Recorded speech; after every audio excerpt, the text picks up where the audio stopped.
Je suis toujours en direct du Forum des carrières juridiques. Je suis en compagnie de la vice-bâtonnière de Paris, Vanessa Bouzardeau. Vanessa, bonjour. Bonjour Arnaud.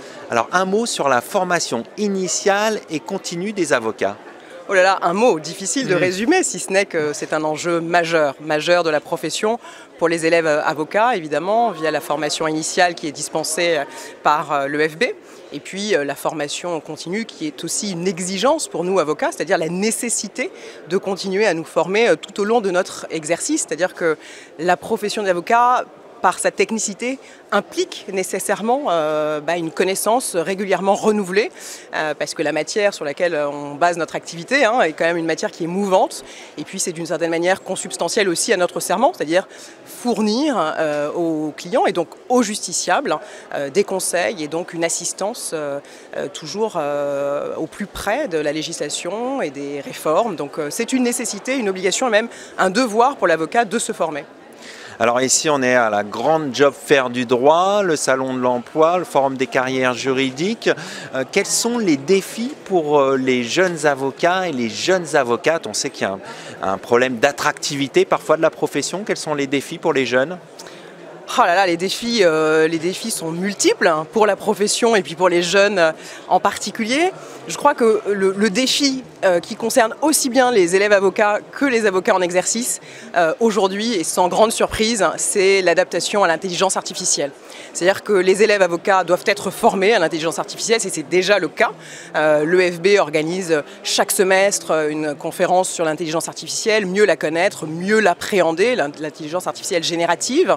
Et puis à la fois s'en saisir et puis d'une certaine manière aussi peut-être s'en prémunir, connaître les limites et puis toujours dans le respect de la déontologie de l'avocat. Et ce qui est un enjeu pour l'élève avocat l'est tout autant pour l'avocat déjà en exercice qui doit apprendre à adapter son activité, son exercice tel qu'il l'a connu jusqu'à présent à cette évolution, à ces nouvelles technologies qui nous impactent directement. Donc ça c'est vraiment un enjeu majeur pour la formation, et vous voyez aussi bien initiale que continue. Le barreau de Paris s'en empare évidemment, l'EFB qui se charge à la fois de la formation initiale et continue tout autant, donc c'est vraiment essentiel puisque l'intelligence artificielle, je le disais à l'instant, nous impacte directement, mais c'est aussi un enjeu pour notre profession. Je crois que vous avez lancé une réflexion sur un outil peut-être pour le barreau de Paris, c'est ça? En tout cas, on réfléchit vraiment à la manière de pouvoir informer les avocats le mieux possible. Voilà, quels sont les outils, quels sont les éditeurs qui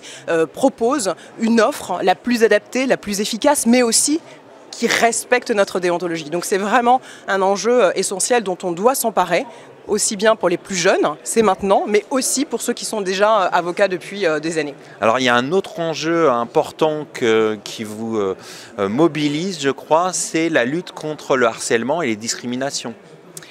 Oui, bien sûr, ça nous mobilise, Pierre Hoffman, le bâtonnier, et moi-même.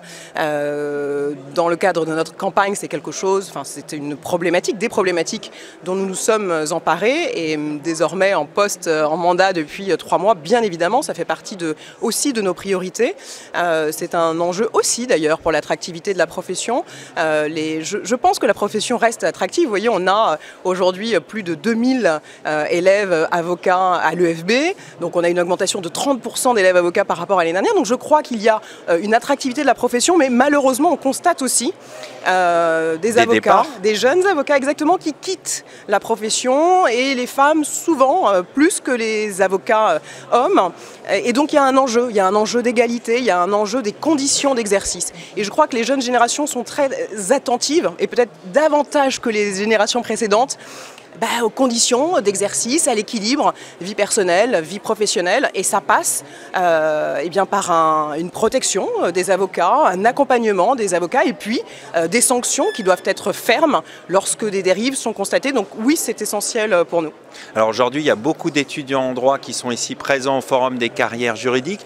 Peut-être beaucoup d'entre eux se destinent également à la profession d'avocat. Est-ce que vous avez un message à leur adresser ? Un message, oui, de ne vraiment rien s'interdire.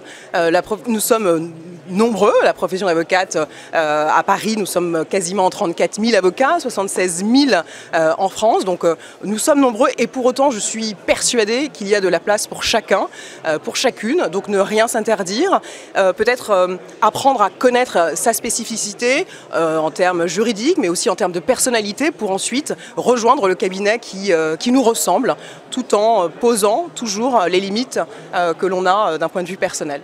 On va conclure là-dessus. Merci d'être venu sur notre plateau. Merci infiniment Arnaud, c'était un plaisir.